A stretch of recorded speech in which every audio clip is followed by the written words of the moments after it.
नमस्ते। आप सभी से अनुरोध है कि कृपया हमारी चैनल को सब्सक्राइब करें, वीडियो को लाइक करें और बेल आइकॉन भी अवश्य दबाएं।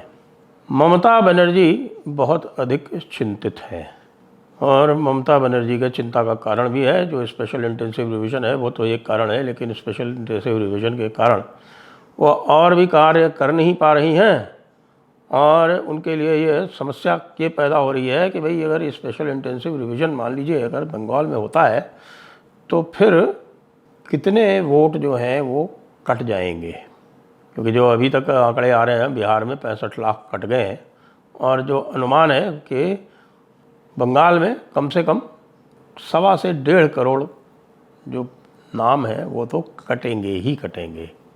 तो इसलिए वो इस समय ना तो इलेक्शन कमीशन की मान रही हैं और ना वो केंद्र सरकार की मान रही हैं। देखिए, इलेक्शन कमीशन का मामला इस तरह से है कि इलेक्शन कमीशन सीईओ स्वयं अपॉइंट करता है।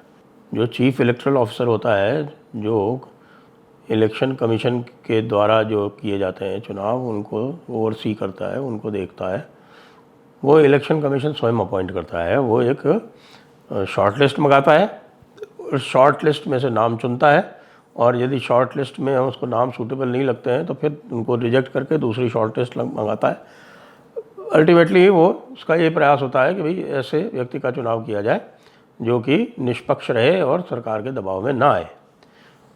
और इसीलिए सभी स्थानों पर जो इलेक्शन डिपार्टमेंट है वो अलग से एक डिपार्टमेंट है और उसका अलग बजट होता है इलेक्शन डिपार्टमेंट का। तो इलेक्शन डिपार्टमेंट का जो अलग बजट होता है, ये सभी प्रदेशों में यही प्रक्रिया है। केवल एक अपवाद है और वो अपवाद क्या है? वो अपवाद है पश्चिम बंगाल। अच्छा, केवल यही बात नहीं है, क्योंकि पश्चिम बंगाल से अब देखा कि मुर्शिदाबाद वाले जब दंगे हुए तो मुर्शिदाबाद वाले दंगों के बाद में बीएसएफ का डिप्लॉयमेंट किया गया। उस पर भी ममता ने काफ़ी चूं-चूं की, लेकिन वो स्टैंड इसलिए भी रहा क्योंकि इस समय 50 किलोमीटर वाला रूल है, यानी बॉर्डर से 50 किलोमीटर के क्षेत्र में बीएसएफ एक्टिव रह सकती है। उस पर भी ध्यान हो, जब ये नियम लाया गया था तब भी ममता जी ने बड़ा प्रोटेस्ट किया था कि साहब 50 किलोमीटर में ऐसे आपने कैसे कर दिया, क्योंकि घुसपैठिए आखिरकार यदि आते हैं तो ये इस 50 किलोमीटर के क्षेत्र में ही अधिकतर रहते हैं। पहले 15 किलोमीटर था, अब 50 किलोमीटर हो गया।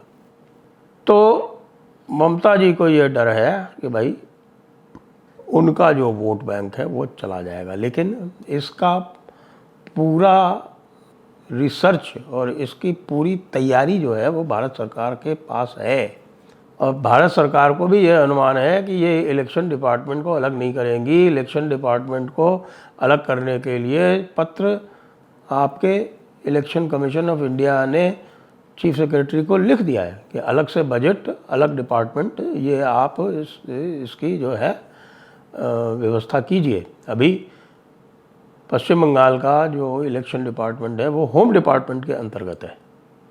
तो अभी चीफ इलेक्टरल ऑफिसर को कोई भी कार्य करवाना होता है तो उसको होम सेक्रेटरी के पास जाना पड़ता है, होम सेक्रेटरी से परमिशन लेनी पड़ती है।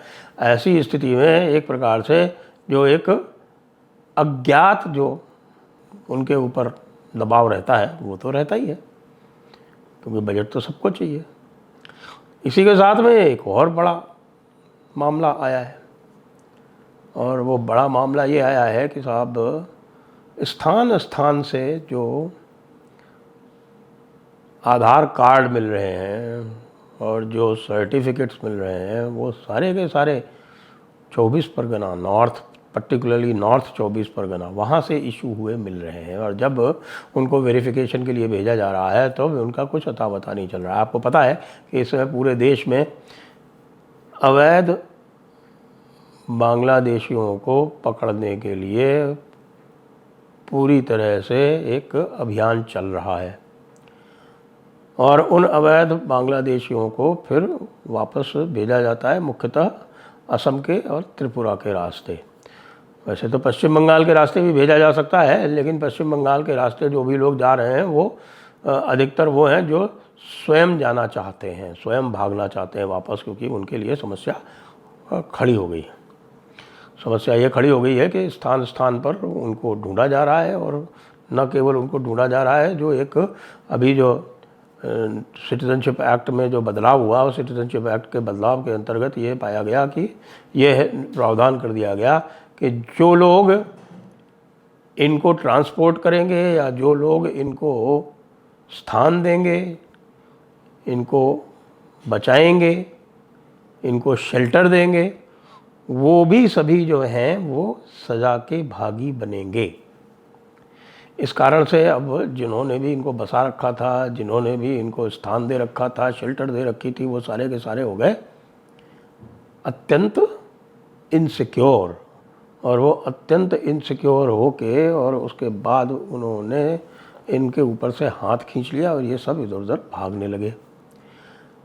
साथ ही पैरेलल एक और कार्रवाई चल रही है, जो भंडाफोड़ हुआ जिसका बहुत बड़ा महाराष्ट्र में कोई 42,000 से अधिक जो बर्थ सर्टिफिकेट थे वो कैंसिल किए गए। और वो बर्थ सर्टिफिकेट कैंसिल करके ये कहा गया कि भाई ये जो बर्थ सर्टिफिकेट कैंसिल किए गए हैं, इसमें यदि कोई ओरिजिनल बर्थ सर्टिफिकेट है तो उसको वापस किया जाए, वापस दोबारा इसको इशू किया जाए। तो दोबारा जो है वो केवल 11,000 ही वापस लौट के आए। कि इसका मतलब ये है कि बर्थ सर्टिफिकेट की आड़ में भी जनसंख्या बढ़ाने का, झूठे वोट ऐड करने का पूरा एक धंधा चल रहा है। यही झूठे वोट का जो धंधा है, ये SIR में स्पेशल इंटेंसिव रिवीजन में ये तोड़ा गया। तो जब इसको तोड़ा जा रहा है सभी स्थानों पर, तो भाई ये मुश्किल सभी जगह आ रही है। पश्चिम बंगाल में तो विशेषकर आ रही है, लेकिन पश्चिम बंगाल में एक और बात आ रही है बड़ी, और वो ये आ रही है कि पश्चिम बंगाल में पूरी संभावना है कि राष्ट्रपति शासन लगा दिया जाए। तो राष्ट्रपति शासन लगाने के लिए जो भी स्थितियां हैं वो सारी पश्चिम बंगाल में विद्यमान है। क्योंकि पश्चिम बंगाल में आप ये देखिए कि ममता दीदी ने बाकायदा एक एजिटेशन किया और ये कहा कि साहब कि बंगाली भाषियों पर अत्याचार हो रहे हैं। और ये सारे के सारे बंगाली भाषी कौन है? वो बांग्लादेशी हैं। मतलब एक प्रकार से वो बांग्लादेशियों को वहाँ पर प्रोटेक्शन देकर क्या पूरे भारत में प्रोटेक्शन देना चाहती हैं, ये बांग्ला भाषा वाला लाके। लेकिन सभी जानते हैं कि ये बांग्ला भाषा वाला जो इनका मामला है वो किनको बचाने के लिए हो रहा है।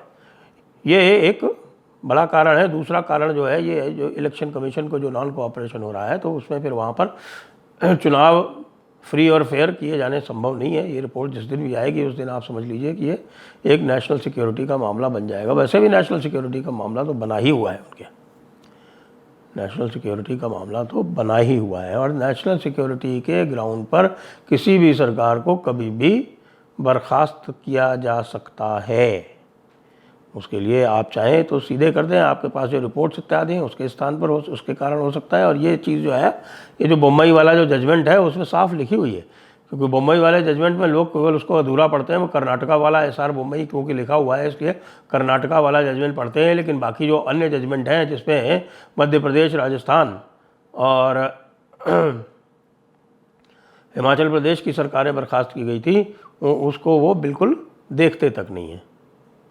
तो इस स्थिति के कारण और क्योंकि इसका जुडिशियल कॉग्निजेंस भी है और जुडिशियल प्रोनाउंसमेंट भी है कि नेशनल सिक्योरिटी के मैटर में आप किसी भी सरकार को डिसमिस कर सकते हैं। तो अब आप देखेंगे कि ये इलेक्शन कमीशन वाला जो मामला हुआ है, यहाँ से वो ग्राउंड बनाना आरंभ कर दिया गया है।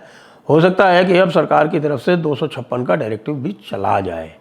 यदि 256 का डायरेक्टिव चला जाता है कि आपके इलेक्शन कमीशन को कोऑपरेट कीजिए और उसके बाद भी कोऑपरेशन नहीं होता है, तो फिर 365 की बाध्यता आ जाएगी, जिसमें यह है कि अगर 256, 257 में इशू किए हुए डायरेक्टिव्स को कोई राज्य सरकार नहीं मानती है, तो फिर ये माना जाएगा, ये धारा 365 संविधान की कहती है, तो फिर ये माना जाएगा कि आपका संवैधानिक मतलब जो जिसको बोलते हैं कि जो सरकार है वो संवैधानिक रूप से नहीं चल सकती।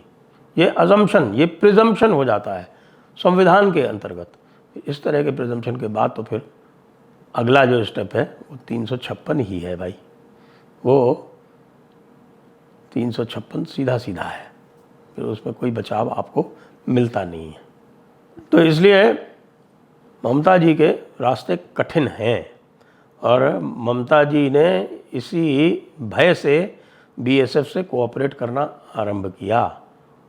आप ये देखें कि आप सिंदूर में यदि ममता दीदी ने ये कहा कि वो कोऑपरेट करेंगी तो इसी डर से कहा, और इससे कि भाई उनके जो नेशनलिस्ट क्रीडेंशियल्स हैं वो बने रहें, और कल को ये मान लीजिए अगर उनके यहाँ प्रेसिडेंट्स रूल लगा दिया जाए तो उनको दिक्कत ना हो। अच्छा, ये भी एक पक्की बात है कि प्रेसिडेंट्स रूल लगाए बिना किसी भी तरह से स्वच्छ चुनाव पश्चिम बंगाल में नहीं हो सकते, और यदि स्वच्छ चुनाव नहीं होते हैं तो फिर टीएमसी को कोई वहाँ से उखाड़ नहीं सकता, क्योंकि उन्होंने जो सिस्टम है उसको इतना करप्ट कर लिया है, और जो डर का माहौल है, आतंक का माहौल है, उसको इतना स्थापित कर लिया है कि कोई भी संभावना नहीं है कि वहाँ पर स्वच्छ चुनाव हो सके। तो दीदी को जो डर है वो बिल्कुल उचित है, और कहीं ये डर जो है वो सत्य में न परिवर्तित हो जाए अगले 2-3 महीनों में। जय हिंद, जय भारत, वंदे मातरम।